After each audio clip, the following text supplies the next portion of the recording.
ketika kita doa Allahumma ajirni minan nar sebanyak 7 kali, apabila kita menjadi imam, apakah itu merubah domirnya atau tidak perlu? Terima kasih, itu aja. Kalau misalkan merubah domir kan Allahumma ajirna minan nar. Ya, assalamualaikum warahmatullahi wabarakatuh. Kalau jadi imam gitu kan, apa harus dirubah atau tetap nggak usah gitu? Jelas udah aja, udah tak nggak usah dijawab, udah tuh dijawab apa ya? Ya mau pulang gini lah. Udah. Salut, pertanyaan salut. Domir. Bismillahirrahmanirrahim. Masalah domir nih ya.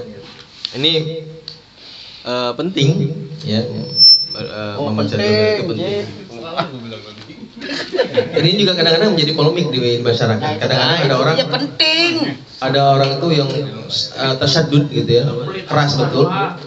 Sehingga ada misalkan ada kiai atau ustadz atau baca doa pakai domirnya mutakalim wahda, kemudian wah ini ustadz ini kadang-kadang apa nggak ngerti nih, nggak tahu agama nih, nggak tahu sorof, nggak tahu nahu, wah gitu ya. Tapi padahal kadang-kadang kalau kita jadi ustadz ini ya suruh doa, kadang-kadang merubah domir ini kena itu dalam doa di tengah masyarakat banyak itu membuat kita jadi lupa kadang-kadang. Ya. Bukan kadang semata-mata karena kita nggak ngerti gitu, tapi netizen maha benar gitu. Tapi gini, dulu saya pernah dengar Habib Salim begitu. Ada beberapa doa yang masyhur itu langsung datang dari Rasulullah SAW ya. Doa yang diajarkan oleh Rasulullah SAW, yang doanya itu banyaknya itu ya pakai domirnya domir mutakalim, karena kan biasanya untuk permintaan sendiri. Ya, kan gitu ya. Nah, bagaimana kalau kita doa lalu diaminkan oleh orang banyak? Pertama, tentu kalau kita minta, kalau kita berdoa maka sebisa mungkin pakailah domir yang jamak. Ya, Allahumma ajirni jadi Allahumma ajirna. Kalau kita berdoa diaminkan oleh orang lain. Yang pertama. Untuk pertanyaan saya ampun dulu nih. Kemudian kalau misalnya dalam aurad, dalam wirid, ketika kita menuntun zikir, maka tetap menggunakan mutakalim wahdah. Allahumma ajirni minan nar. Ya, beda antara kita sedang menuntun zikir atau kita mentalkin doa, ya tetap pakai doa yang mutakalim wahdah ya sendiri. Tapi kalau kita berdoa dan diaminkan oleh orang banyak, maka usahakan doa itu menggunakan kalimat jamaah. Seperti dalam doa kunut misalnya Allahumma hdina fiman dan sebagainya. Nah, adapun misalnya kalau kita mendengar misalnya dari asatid atau siapapun katanya dengan menggunakan kalimat domirnya mutakalim wahdah misalnya, maka pertama kita sebagai yang mengaminkan harus berbaik sangka, jangan berburuk sangka dulu kan begitu, mengedepan baik sangka. Karena kata Habib Salim gini, karena doa itu ya boleh kita baca dengan jamak ya, dengan domir yang jamak. Juga kita boleh baca dengan domir mutakalim wahdah. Hikayah ala aslihi, menceritakan aslinya. Boleh aja gitu. Jadi kita berbaik sangka, oh dia sedang membaca aslinya, kan konteksnya tetap kayak kita nih orang Indonesia nih. Allahumma hdini fiman hadait, kan juga semua kalau yang tahu artinya ya, Allahumma ya tunjukkanlah kepadaku seperti orang-orang yang telah kau tunjukkan, kan begitu. Secara makna tahu gitu. Allahumma rzuqni ya. Sebetulnya boleh nggak dengan begitu? Boleh, tapi harus dengan maksud adalah hikayah kepada teks aslinya, hikayatan kepada aslinya. Walaupun memang ya afdolnya sih biar tidak jadi salah paham jamak gitu ya. Tetapi kalau kita jadi mendengar, kita usahakan untuk berbaik sangka bahwa orang ini hikayatan ala asli gitu. Ya, jangan sampai mengeluarkan kata-kata seperti itu, kan itu merendahkan orang lain pun menjadi dosa. Kita doa mengaminin tapi ngata-ngatain kan gitu ya, boro-boro nanti dikabul doanya, dosa iya gitu. Nah itu menjadi penting. Katanya kata Habib Salim boleh aja dengan menggunakan domir mutakalim wahdah, tapi harus kalau kita yang ngerti ya, tapi dengan tujuan adalah hikayatan al aslihi, untuk menceritakan teks aslinya. Assalamualaikum teman-teman, berjumpa lagi dengan saya di sini di channel Bang Mo.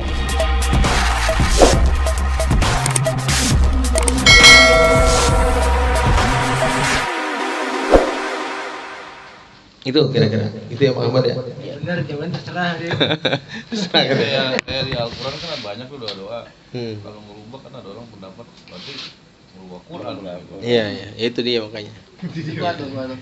Hah? Kan cuma doa Ji. Iya doa, makanya boleh aja doa itu dibaca dengan domir mutakalim wahdah. Tapi Lima sholat masa kita baca Robi Cana. Jadi walaupun kalau itu pakai dombirna apa jadi masalah? Walaupun itu Jangan lah itu mah Quran kali. kalau Quran gini Ji, kalau ada jadi ini banyak. enggak dengerin dulu. Kalau Quran itu selama itu konteksnya Al-Quran maka tidak boleh dirubah. Tapi kalau sudah dijadikan jadi doa boleh rubah. Termasuk doa. Nah, misalnya seperti ini juga. Doa iftitah itu ayat Al-Quran. Makanya kan diganti kan ujung itu wa ana yang terakhir itu wa ana minal muslimin kan bukan asalnya wa ana awalul muslimin. Iya, Dirubah sama ulama wa ana minal muslimin. Kenapa katanya? Karena wa ana awal muslimin itu katanya naun minal kirib gitu. Bohong. La ilaha illallah anaka inna kunna. Doa yang irji ila rabbiki itu kan enggak dirubah. Apa tuh? Doa irji ila rabbiki. Itu kemana coba? Itu mah Itu mah domirnya memang ke muannas. Roh. maksudnya enggak dirubah tetap sama irji. Enggak pantas lagi gua. Iya, itu mah irji ila. Seperti doa ada doa robana atina walaupun kita doa sendiri tetap nggak boleh robi atini gitu kan robana atina bener nggak? Iya. Robana atina kan subhanaka. terus kita dek doa robana atina tetap nggak robi atini Iya, artinya gini. Tadi di apa namanya doa-doa itu intinya gitulah. Intinya boleh menggunakan domir mutakalim wahdah dengan catatan adalah untuk rangkaian doa itu untuk hikayatan al asli. Niatnya mau untuk umum, tapi ini yang dibaca ini menceritakan yang aslinya gitu, teks aslinya. Iya. Itu kembali kepada niatnya kita sendiri. yang sujo namanya Jadi itu boleh tuh. Jadi panjang kan gara-gara gua nanya doa. Ya, gua bilang juga apa lama yang lapan. Subhanaka inni kuntu kan banyak orang subhanaka inna kunna minadz zalimin. Iya, boleh aja. Tapi itu konteksnya di luar ya, di luar Quran. Artinya bukan kita lagi baca Quran, tapi lagi membaca doa. Berarti benar jawaban Haji Tubi. Selalu. Iya. Iya ini jamaah pada Iya, cuman ya gitu ya. Sebisa mungkin mah kita tetap menggunakan doa-doa jamaah supaya tidak salah paham. Itu penting. Jadi aneh mah ngelurusin Haji Tubi aja, Ustaz. Ya. Jadi mengaji semalam doang nanya mulu. Dalam bab mubtilatis sholat, bab yang membatalkan sholat, bahwa ketika berjamaah, bagaimana dengan ketika orang lupa kunut dan sudah masuk kepada sujud, ya, terus dia naik lagi kan batal, ya. Seperti halnya lupa dengan tahiyat awal dan dia naik tapi turun lagi, batal. Artinya, lalu bagaimana dengan sholat yang berjamaah ketika Idul Fitri? Bahwa takbir ini kan sunnah ya, takbir yang 7 kali dan 5 kali. Dan ternyata biasanya lupanya di rakaat yang kedua. Ketika itu langsung Al-Fatihah. Sedangkan Al-Fatihah itu kan bagian daripada rukun sholat. Tiba-tiba ketika makmum subhanallah, padahal sudah jalan daripada baca Fatihah, maka dikatakan sholat ini batal atau tidak, karena mendahulukan sunnah daripada rukun, ya, gitu yang sedia. Yang batalnya tadi itu kan ya, dan ini kan rukunnya tapi rukun qauliyah. Ketika misalkan udah baca Fatihah dua ayat, subhanallah, akhirnya kan Allah Akbar. Dan ini kejadian di masjid-masjid. Makanya jadi pertanyaan saya, apakah yang demikian juga batal atau tidak? Jangan pakai lagi. Dia masih gondrong kali ya. Enggak, ini masih ditemukan ini. Langsung lupa. Enggak, Dia doang itu paling. dia lagi yang imamin lupa. Enggak, kalau gitu enggak. Enggak salah lagi. ini mah titipan Terima kasih. titipan dulu Ya udah ingat aja, udah ingat. Ya. Batal enggak gitu ya? Jawabannya pertanyaannya batal enggak bagi orang yang sudah mengerjakan membaca Fatihah kemudian kembali membaca takbir. Sebab kiasnya ke kunut dan tasyahud. Kunut dan itu tahiyat itu. Kalau ini kan rukun. Pertama, perlu dibedakan antara membaca takbir kemudian dengan membaca Fatihah dengan kunut dan tahiyat. Kalau tahiyat ketika orang lupa maka pergi ke rukun fi'li. Kunut pun sama ke rukun fi'li. Nah, sementara kalau dalam takbir itu rukun qauli. Dan rukun qauli dipindah kemanapun tidak membatalkan sholat. Nah, ini dia ketahuan dia kali ya. Rukun qauli. Batal berarti. Hah? Kagak lah. Berarti Berarti nggak batal. Nggak batal. Cuman memang gini, kalau misalnya takbir itu memang tidak sunnah. Artinya ketika sudah membaca Fatihah tidak sunnah diulang. Ya, kita nih misalnya jadi imam. Fatihah dulu baru takbir 5 kali gitu. Jadi begitu kita jadi imam nih lupa membaca takbir kemudian baca Fatihah. Ada yang baca subhanallah. Sunnah nggak kita kembali ke takbir nggak? Lanjut aja itu mah. Ya lanjut, itu mau lanjut aja karena sudah kehilangan tempat untuk membaca sunnah. Tapi untuk menghindari ini mah takbir lagi 5. Akhirnya balik lagi. Ya bisa jadi itu, cuman memang tidak sunnah karena kehilangan tempat untuk membaca takbir. Artinya tidak batal kalau Tidak, tapi tidak batal sholatnya, nggak batal karena memang kalau misalnya jangankan di situ ya, kita lagi ruku baca Fatihah gitu, nggak batal, atau lagi berdiri baca tahiyat itu juga tidak membatalkan sholat. Ya, jadi naqlur min qauli ila ghairi mahalliha itu tidak membatalkan. Membatal itu mengeluarkan suara dengan arti. Nggak ngaji sih lu. Tapi lu tetap. DHP-nya tuh batal. Itu mah ngaji. Itu mah ngaji. Jadi gini ya saja kasusnya dia pada dulu baru takbir kita mesti ya. Enggak ya. Udah Fatihah. Ya kan lupa baca takbir. Ini imam kan banyak jahar kan jahar. Ya harusnya takbir dulu. Misalkan takbir dulu. Dia lupa baca Fatihah. Lupa langsung Fatihah. Baiknya lagi takbir apa enggak mau ruku. Ya baiknya tadi. Untuk menghindari anak baru. Netizen tahu Iya. takbir. Iya begitu, apalagi beda ini mah dengan rukun fi'liyah. Jadi Fatihah dulu baru takbir 5 kali masih begitu. Bener kan? Enggak. Dia mah Lagi lupa itu. lagi lupa. Harusnya kan baca takbir dia langsung bismillahirrahmanirrahim. Dibilang subhanallah dia bagi lagi takbir nih. Iya. Kembali ke takbir ini sunnah atau tidak sebetulnya gitu. Sunnah udah. Nah, nggak sunnah karena sudah masuk di dalam rukun. Iya kayak tahun dia ngasih. Kayak tahu. Ngaji itu mah kita. Hah? Ya.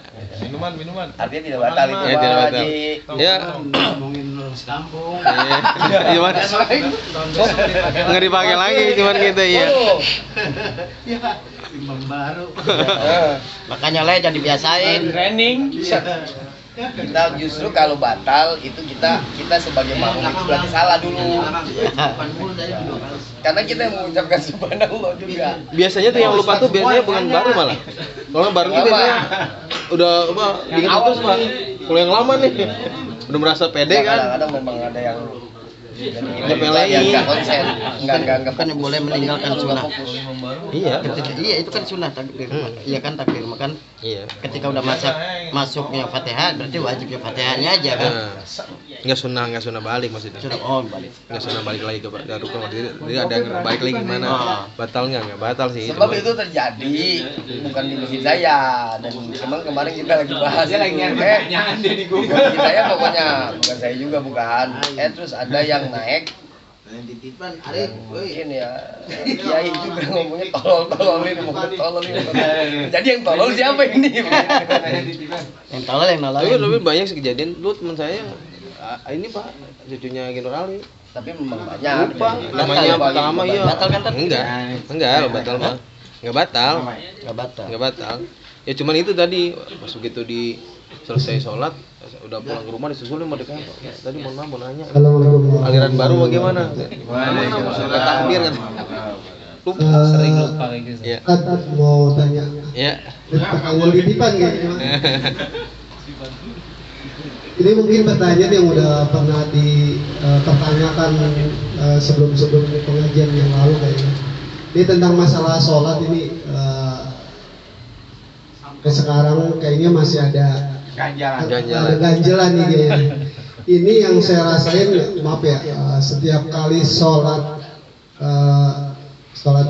berjamaah, ketika kita udah baru hadir, nah di situ cuma ada dua atau tiga jamaah itu baru sholat sunat langsung qomat. Itu gimana itu kita mencikapinya? Apa nunggu antar jamaah yang lain atau kita ikut aja langsung? Oh, sholat sunnah langsung qomat, ada yang qomat udah. Oh, Jadi enggak lagi langsung. pasti maghrib. Maghrib bisa. Oh, bisa juga cepat. Iya, pokoknya ada dua orang, satu gas aja udah. Jadi masalah ya. Iya, jadi pas jadi asal selesai tuh cuma dua orang aja, sisanya pada tinggal. Dengan jamaah banyak gitu. Ya ini sudah dibahas dulu ya memang ya. Masih gelisah aja. Di tempat waktu tengah. Emang yang bener. Ya masih Iya. sama sih. Pertama gini, mungkin bisa ditolerir kalau itu sholat maghrib. Karena sholat maghrib memang harus cepat ya. Bahkan kalau di Hadramaut itu nggak ada kuliah kalau di maghrib itu. Sama Layumal, nggak diamalkan kuliah maghrib. Jadi begitu sholat maghrib adzan, begitu adzan tuh langsung imamnya si muadzin langsung siap-siap qomat langsung. Ya, karena memang tadi binaan ala suratil waktu gitu ya. Karena melihat waktunya cepat sekali. Melihat juga waktu maghrib menurut kalau jadi Imam Syafi'i yang cuman 5 rakaat itu. Jadi salat waktunya buat tuharo 5 rakaat selesai masuk waktu isya atau masuk waktu isya muda itu. Nah, makanya dalam amaliyah ahli tarim itu tidak menggunakan qobliyah. Ya, dipercepat. Jadi untuk maghrib mungkin ya cepat seperti itu ya karena memang waktunya. Jadi nggak masih bisa ditolerir. Artinya kalau kita gimana ya ikutin aja yang di masjid itu, imam itu. Iya. Iya. Iya, karena kan kita nggak bisa. Tapi masih orang kan. Itu yang pertama ya. Karena kan memang sebetulnya kita ini dipanggil bukan oleh qomat, harus oleh adzan. Jadi kalau misalnya kita datang kemudian baru juga sholat langsung qomat nih, ya nggak ikutin aja. Memang kitanya yang salah terlalu telat. Ya nggak apa-apa. Ya karena ikutin aja. Kodok Nah mungkin begini. Kalau kita ngomongin nggak apa-apa, semuanya nggak apa-apa. Ya bagi pihak yang imamnya mau buru-buru misalnya yang penting dapat misalnya di isya nih 2 rakaat atau 4 rakaat misalnya 2 rakaat lah ya. Langsung apa namanya? Langsung qomat gitu ya. Nggak apa-apa juga. Tapi memang baiknya kalau memang itu keadaannya berulang-ulang di sholat isya nih terutama ya. Kalau sholat maghrib tuh memang begitu dah harus dipercepat. Di sholat isya mungkin imam ada baiknya menunda. Ya, misalnya menunda ya sebentar untuk jamaah supaya kumpul gitu ya. Baiknya gitu. Jadi kita ngomongnya bukan ngomong kesunahan atau apa, tapi mungkin afdolnya baiknya menunggu supaya jamaah yang biasa jamaah di masjid isya itu ada. Ya, kalau kita misalnya gimana ya terlanjur di situ ya ikutin. Ya karena berjamaah itu dengan sempurna artinya mendapatkan fadilah takbiratul ihram bersama imam itu pahalanya besar. Ya kan dulu ada cerita saya pernah ceritakan dulu katanya salafus saleh itu kalau ketinggalan takbiratul ihram itu ditaziahin gitu 3 hari dikunjungi 3 hari. Kenapa katanya? Kehilangan pahala besar. Kenapa? Nggak ikut takbiratul ihram sama imam. Nggak ikut takbiratul ihram loh itu. Ya kalau ketinggalan jamaah seminggu taziahnya. Ya, gitu ya. Karena pahala yang besar bersama imam. Ya. Kemudian gini, saya belum sebut qobliyah. Kalau qobliyah yang biasa kita lakukan, kemudian kita gara-gara jamaah sholatnya sudah bangun, sudah berdiri, ikut jamaah, nanti qobliyahnya kita bisa qadha setelah sholat. Nggak masalah. Kalau udah biasa mah. Baik, solusinya baik beli jam yang ada buat komatnya. Jadi habis ajan tuh tit komat. Wah itu susah itu. Ini dong Iya. ada itu. Yang lain sholat imam mau kondangan. Itu, Rep, kalau sama aki-aki kita walaupun ilmunya lebih tinggi kalah tua. Jangan. Diam aja. Jangan dilawan itu. Enggak bisa. Dulu awalnya mana Kadang kita mau koma juga dia langsung. Enggak. Oh, iya, jangan. Kalau sama aki-aki mah dia wajar orang mau ketemu malaikat. Enggak ada lagi yang boleh. Enggak ada lagi, udah ngalah aja ngalah. Ayo. Coba lagi saya. Nah lagi tadi berkaitan sama tadi yang pendapat Imam Syafi'i kau jadidnya ya. Toharoh sama 5 rakaat itu ya. Nah tadi sering saya dengar itu kalimat isya muda itu. Isya muda. Kalau saya biasanya sama Pak Sabudin bilang johor muda. Nah pertanyaannya isya muda itu kita boleh sholat isya bagaimana maksudnya? Pengertian isya muda itu maksudnya. Ya ini. Ini apa namanya? Isya muda itu menurut Imam kalau jadinya Imam Syafi'i. Tapi Ashabus Syafi'i ini kemudian menguatkan pendapat Imam Syafi'i itu yang digunakan yang qadim, karena di situ terlalu pakai isya muda, cuman toharoh misalnya 5 menit atau 10 menit dan kemudian 5 rakaat. Kalau 20 menit ya 15 menit lah kira kurang lebih kan gitu ya. Kalau menurut pendapat Imam Syafi'i di kaul jadid itu terlalu singkat. Nah, itu bisa ya digunakan atau tidak? Ya boleh digunakan. Itu kalau buat yang darurat-darurat. Misalnya nih orang tua kita nungguin isya kan lama kadang-kadang, ketimbang nanti ketiduran sholatnya nggak melaksanakan sholat, ya yang udah sakit, yang udah pakai isya muda nggak apa-apa. Ya, menggunakan qaul Imam Syafi'i yang itu pendapat Imam Syafi'i juga. Jadi Imam Syafi'i qaul jadid sama qaul qadim. Imam Syafi'i itu punya dua pendapat, yaitu di qaul jadid sama qaul qadim. Qaul qadim itu ketika beliau udah di Baghdad, qaul jadid ketika beliau di Mesir. Ya. Nah, semua pendapat Imam Syafi'i itu direvisi oleh qaul jadid. Ada beberapa masalah yang tidak oleh Ashabus Syafi'i itu dianggap qaul jadid lebih lemah pendapatnya, ya diantaranya adalah ini. Karena qaul jadid masalah waktu maghrib ini bisa nggak digunakan ya nanti kalau misalnya sakit kita nih atau orang tua atau siapapun misalnya nungguin isya, daripada gue nanti nggak sholat isya kan kalau habis maghrib kan sebentaran doang nih nungguin isya muda mah gitu, nungguin nggak kudu wudu lagi, nggak kudu apa lagi, boleh gitu ya. Ya dulu orang tua cerita aja dulu di kampung saya tuh dulu. Zaman saya kecil ini belum ada lampu tuh. Nah orang-orang itu kalau lagi musim dingin, kalau lagi hujan gitu dingin banget dulu mah, memang dingin banget. Kalau duhur aja udah mulai pakai jaket kita, duhur asar tuh udah mulai pakai jaket tuh zaman dulu mah. Kadang-kadang namanya rata-rata petani itu habis maghrib nunggu isya tuh lama banget. Saya aja ngerasain ya kalau pulang mondok nih. Mungkin maghrib ke isya lama banget, ngantuk. Iya capek betul gitu. Ya, udah gitu kan belum ada listrik, pakai petromak tuh enggak dulu di mana dulu. Pakai pelita gitu ya dah. Kalau misalnya ini cuaca lagi buruk tuh biasanya aki saya emang udah ini aja katanya pakai isya muda lah bahasa orang sini gitu ya. Karena rata-rata kan yang ke masjid juga aki-aki. Rata-rata gitu. Jadi isya muda. Nanti yang mudahan yang pada ngaji di rumah itu nanti lain sholat lain. Gitu. Biasanya begitu. Itu untuk darurat, untuk kondisi-kondisi tertentu mungkin bisa digunakan. Gitu ya. Isya muda itu. Jadi nggak bisa dipakai tiap hari. Iya tiap hari kalau itu mah. Nanti gampang, banyak menggampangkan. Jangan. Buah. Allah gue lupa mulu. Bisa udah mau subuh. Dah. Sekarang Udah, tutup. Cukup ya pertanyaannya, tanya jawabnya cukup. Kita akhiri pengajian ini dengan membaca hamdalah. Alhamdulillahirabbil alamin. Wassalamu